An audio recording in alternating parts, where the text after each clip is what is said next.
Coach Bavad Justin, nagkapisikalan, competitive ang laban at dito nga nadaganan ko siya at namilipit.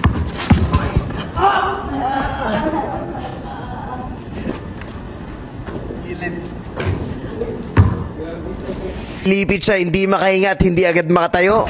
Hingi po ng tubig. Grabe naman yung photoshoot na to. Lumabas na itong si Lil Ma'am. Tignan nyo naman yung short, so pwede mo pa ibaba, kulang pa. At itong photoshoot na to ay gagamitin namin para sa mga posters, para sa mga die invitations. Kaya kung gusto nyo pong dumayo kami sa lugar nyo, i-message lang po itong number na to. Anong ginagawa nyo? Lahat binaba na yung shorts. Oo nga pala guys, part ng Toy Story collection to suot namin. Less than 2 weeks na lang mafe-face out na tong design na to. Kaya kung gusto nyo pong humabol, i-click nyo lang po yung link. At huwag po kayong magpapahuli. Anyway, bago po natin ituloy ito, ay meron po muna akong gustong i-share sa inyo. Sabi sa Psalm 108 verse 1, My heart is confident in you, O God.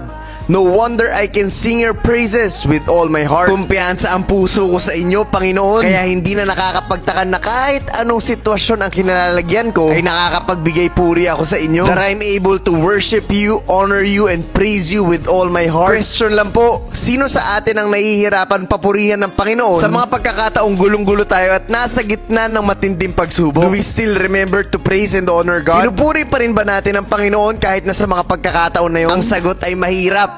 Kung hindi ka kumpiyansa sa Panginoon, kung bukod sa Kanya ay meron ka pang ibang inaasahan at sinasandalan, may isang tabi natin siya, hindi natin siya papansinin at paniniwalaan natin yung sarili nating diskarte. Pero para sa isang tao na talagang totoo at tapat sa Panginoon, ay hindi niya na kailangan pilitin ang sarili niya dahil buhay na niya na purihin ang Diyos na nasa puso niya. Kaya nga sabi sa binasa natin, no wonder hindi na nakakapagtaka. Hindi lang kapag maganda ang nangyayari, pero lalong-lalo na sa kaguluhan. Be confident in the Lord. Sa Kanya ka lang sumandal, sa Kanya ka lang umasa. Kasi lahat ng tao, bagay at sitwasyon ay nagbabago. At kapag umasa ka sa hindi permanente, malilito ka. I pray na kay Lord ka mag-focus. I pray na sa Kanya ka sumandal. Kasi nasa Kanya lang ang totoong tagumpay. At sana po ay malinaw at naintindihan niyo po talaga ang mensahe ng video na to. Punta na tayo dito sa game kung saan talagang hapit ang laro namin dito. Ganda ng pasa ni Jamus at saka ni Tutoy dito. Give and go, tapos balik na naman. Umatake ng walang takot, tapos alley-oop diretso. Effective tong magkakampi. Kumagat sa fake itong si Pastor Alcar, tapos inatake. Huwag kang kakagat, Pastor. Ayaw mong lumapit, Uncle Joe? Sige, titirahan kita. Tignan nyo naman tong 2-man game na to. Sobrang ganda, butas na butas. Ilang beses na inulit yan. Dito pag drive ko, mahigpit na depensa rin ang binigay na itong si Tutoy. Medyo nagkaka-PC-kalan talaga. At dito ay mamimilipit si Tutoy dahil sa higpit ng depensa niya ay madadaganan ko siya.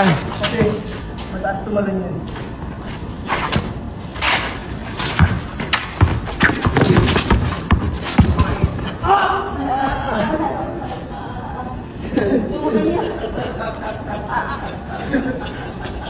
Nakailanigala si Justin eh.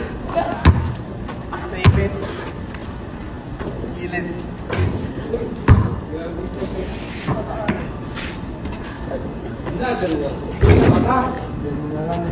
Corner shot. Dito paghatak niya sa akin ay nawala ako sa balance. Kaya pagbagsak ko, nadaganan ng bewang ko yung tiyan niya. Milipit siya, hindi makahinga at hindi agad makatayo. Hingi po ng tubig. May mga pagkakataon talaga na ganito. Part of the game, lalo na kung competitive. Walang intensyon magkasakitan pero hindi may iwasan. At bilib ako dito kay Tutoy dahil talagang pumapalag siya sa mga kuya niya.